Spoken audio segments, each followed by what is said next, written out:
Municipal 2026, retrait de Sébastien Delogu à Marseille, alliance gauche-droite à Strasbourg, retour sur les faits marquants du jour, France Info. Publié le 17-03-2026 22h58 temps de lecture, 4 minutes, vidéo, 3 minutes jusqu'au dernier moment, les tractations se sont poursuivies dans plusieurs grandes villes, mardi 17 mars. À Strasbourg, l'ex-ministre Catherine Trautmann s'est alliée avec le candidat de centre-droit. Et coup de théâtre à Marseille, le candidat insoumis, Sébastien Delogu, a décidé de retirer sa liste face à la menace du RN. Ce texte correspond à une partie de la retranscription du reportage ci-dessus. Cliquez sur la vidéo pour la regarder en intégralité. Les listes qualifiées avaient 48 heures pour décider de leur stratégie, rester, se désister ou fusionner. Au menu du journal de campagne du mardi 17 mars, des rapprochements inattendus, et un coup de théâtre à Marseille-Bouches-du-Rhône. Le candidat de gauche, Benoît Payan, arrivé en tête devant le RN Franck Alizio et la LR Martine Vassal, guettait la décision de l'insoumise Sébastien Delogu. La presse a été convoquée dans la matinée. L'ambiance est celle des soirs de défaite, la fusion avec les socialistes n'aura pas lieu. Pour ne pas risquer une victoire du RN, Sébastien Delogu a préféré jeter l'éponge, nous prenons la décision de retirer notre liste et de ne pas participer au pari inconséquent de Benoît Payan. LFI ne sera donc pas représenté au conseil municipal. Alors oui, les relations étaient tendues entre insoumis et socialistes, mais la pilule reste dure à avaler pour les militants LFI. Je pense qu'il fallait rester et continuer à se battre. Faut pas lâcher à la première défaite, estime une femme. Pendant ce temps, à Strasbourg-Bas-Rhin, la socialiste Catherine Trautmann, arrivée en tête, annonce qu'elle fusionne avec le candidat Horizon, Pierre Jakubowicz, arrivé 6e. Une alliance gauche-droite aussitôt dénoncée par la maire écologiste sortante et par le PS. Dans la soirée, selon les informations de France Télévisions, le parti lui a retiré l'investiture socialiste. La gauche fait en revanche bloc à Tulle-Corrèze, où le maire sortant, proche de François Hollande, a fusionné avec une liste comprenant des militants de la France insoumise, avec la bénédiction de l'ancien président de la République, pourtant opposé en principe à toute alliance avec le parti de Jean-Luc Mélenchon. 2 jours après le scrutin, le décompte se précise. France Télévisions a compilé le nombre de voix obtenues par les différents partis. Si le PS confirme son ancrage local, la percée de LFI reste mesurée. Le RN, quant à lui, peine à faire aussi bien que lors des élections nationales. Pour rattraper son retard, Jordan Bardella espérait des ralliements, comme à Reims-Marne, où la candidate du Rassemblement national fusionne avec un candidat adhérent LR, qui lui relativise. Parce qu'on est dans des intérêts locaux. C'est parce qu'on veut battre le maire macroniste, qui fait une politique à la Hidalgo, commente Stéphane Lagne, de la liste Les Rémois au cœur. Une partie de ses colistiers se désolidarise. Les autres candidats ne retiennent pas leur coup. Quand vous avez quelqu'un qui se dit de la droite gaulliste, et qui va se vendre à l'extrême droite. Fustige Arnaud Robinet, le candidat Horizon pour la liste, on a le sentiment que les digues sont en train de céder petit à petit entre la droite dite républicaine et le Rassemblement national, observe de son côté Éric Quénard, le candidat d'Union de la gauche, Unis pour Reims. Le dernier rebondissement de la journée a eu lieu à Bordeaux-Gironde, où le candidat centriste, arrivé 3e, s'est retiré. Ce qui laisse au macroniste Thomas Cazenave des raisons d'espérer face au maire sortant écologiste, Pierre Urmic. Enfin, il faudra bien un deuxième tour à Narbonne où il a manqué une voix, une seule, au maire sortant. Pour être réélu. L'organisation de ce second scrutin coûtera 110 000 € aux caisses de la mairie. Sujet suivant. Le Parti socialiste retire son investiture à Catherine Trautmann, après son accord à Strasbourg avec le candidat Horizon pour le second tour des municipales, France Info. Le Parti socialiste retire son investiture à Catherine Trautmann, après son accord à Strasbourg avec le candidat Horizon pour le second tour des municipales. Arrivé en tête du premier tour, l'ex-édile de la ville alsacienne a choisi de s'unir avec Pierre Jakubowicz, candidat du parti d'Édouard Philippe, notamment face à la maire sortante, l'écologiste Jeanne Barséguian, qui a fusionné sa liste avec celle des Insoumis. Publié le 17-03-2026 23h57 temps de lecture, 1 minute. Catherine Trautmann, candidate de gauche à la mairie de Strasbourg, le 11 mars 2026, lors d'un débat dans Ville du Bas-Rhin. Sébastien Boson AFP, une alliance qui ne passe pas.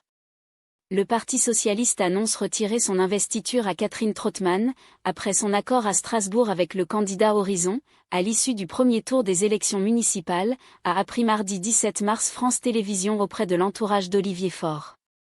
Face à la fusion des listes Les Écologistes et LFI, menée par la maire sortante de Strasbourg, Jeanne Barseguian, la socialiste Catherine Trottmann, arrivée en tête du premier tour des municipales, a noué un accord avec le candidat de centre-droit, s'attirant les foudres de son parti.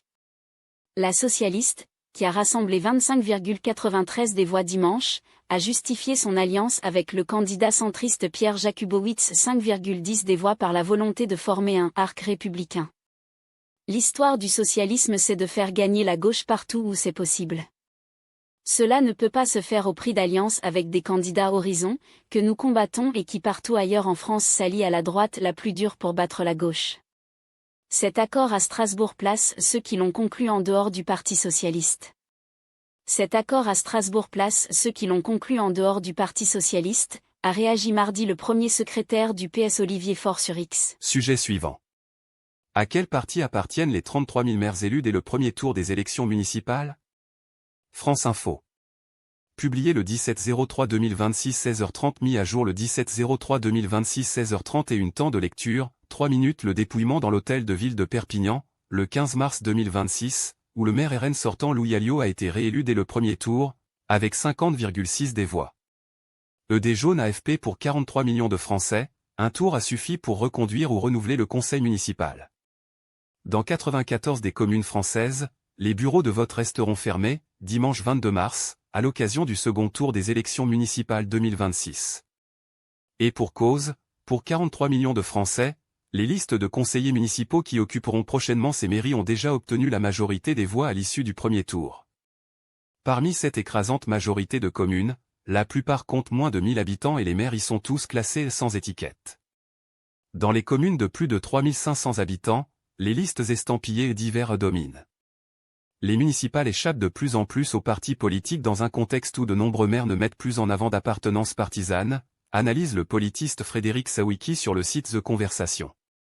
AMP, AMP, AMP, AMP, lieutenant, IMG SRC http, public.flourish.studio visualisation 28 95 643 thumbnail 800 alt visualisation AMP, AMP, AMP, AMP, GT. Dans les communes où les élections se sont jouées dès le premier tour, la couleur des maires élus n'est pas tout à fait la même en fonction du nombre d'habitants. Entre 3500 et 10 000 habitants, les listes divers représentent 21,38 des élus, là où les Républicains et leurs alliés ne sont que 1,4. Pour les villes de plus de 30 000 habitants, cette tendance s'inverse, 27 des élus au premier tour sont par exemple issus des rangs des Républicains et de leurs alliés. Les villes de plus de 1000 habitants voient le nombre de maires élus dès le premier tour plutôt stable depuis 2014. En revanche, dans les communes de moins de 1000 habitants, ce chiffre a augmenté de 7 depuis 2014. Une hausse qui s'avère plus marquée entre les scrutins de 2020 et 2026. Un chiffre, notamment, permet de l'expliquer, 78 des villes de moins de 1000 habitants ne disposaient que d'une seule liste candidate. En effet, le scrutin de liste paritaire s'applique désormais aux localités de moins de 1000 habitants, remplaçant le scrutin majoritaire et plurinominal. Avant la réforme adoptée en 2025, les électeurs pouvaient pratiquer le panachage, qui permettait de rayer ou d'ajouter des noms de candidats. AMP, AMP, AMP, AMP, AMP, AMP, lieutenant, IMG SRC http, public.flourish.studio visualisation 28 92 722 thumbnail 800 alt visualisation AMP, AMP, AMP, AMP, AMP, AMP, GT, des communes de taille plus importante ont aussi élu leur maire dès le premier tour. À Saint-Denis, deuxième ville d'Île-de-France avec 150 000 habitants, la liste LFI-PCF menée par Bali Bagayoko a créé la surprise en s'imposant avec 50,77 des voix. À Cannes, qui compte 74 000 habitants, le maire LR sortant David Lisnard a raflé 81 des votes, un score presque aussi élevé qu'en 2020, où il avait récolté 88 des voix. Autre exemple, la douzaine de maires RN ont tous été réélus dès le premier tour. En effet, le parti d'extrême droite conserve Perpignan grâce à Louis Alliot et ses villes moyennes comme Hénin-Beaumont ou Bruay-la-Bruissière dans le Pas-de-Calais. Selon une note de la Fondation Jean Jaurès publiée le 17 mars, les équipes municipales bénéficient d'une très forte stabilité, les sortants sont ainsi majoritaires dans les élus dès le premier tour.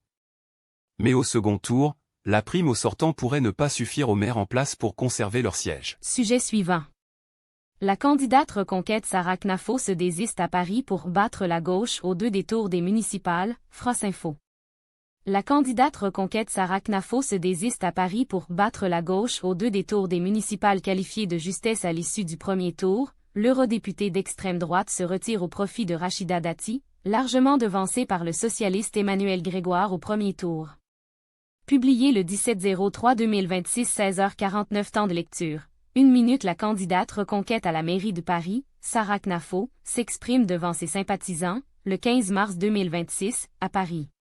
Ludovic Marin AFP. La représentante de Reconquête à la mairie de Paris, Sarah Knafo, a annoncé, mardi 17 mars, qu'elle se désistait.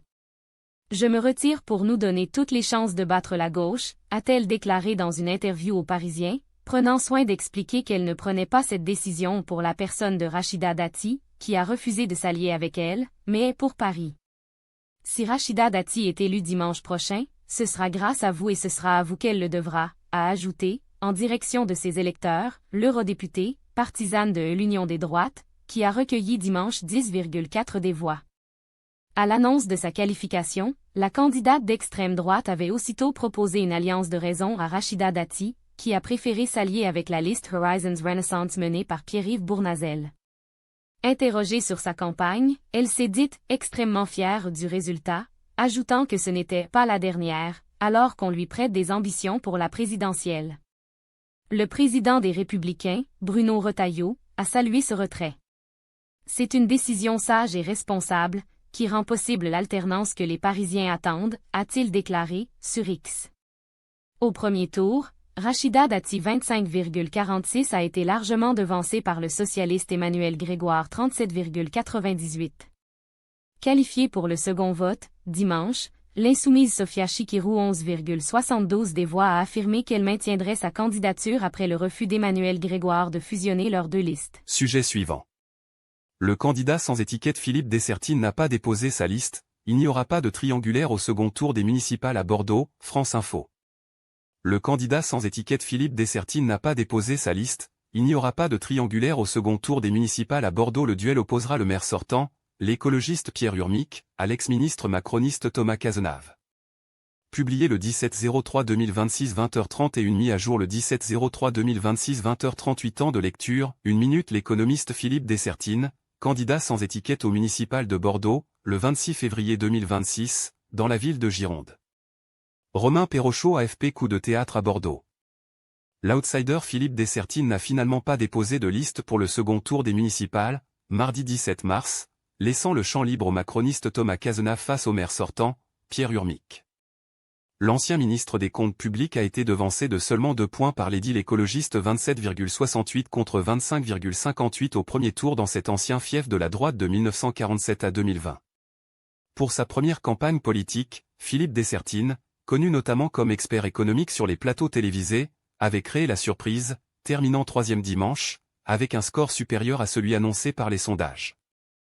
Ces 20,2 sont insuffisants. Je dois me rendre à l'évidence que la victoire dimanche prochain n'est pas envisageable.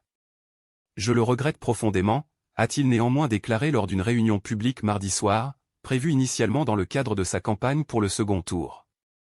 Conformément à nos principes, ceux qui nous unissent tous autour de cette liste, nous ne sommes entrés dans aucune discussion, aucune tractation, aucune négociation.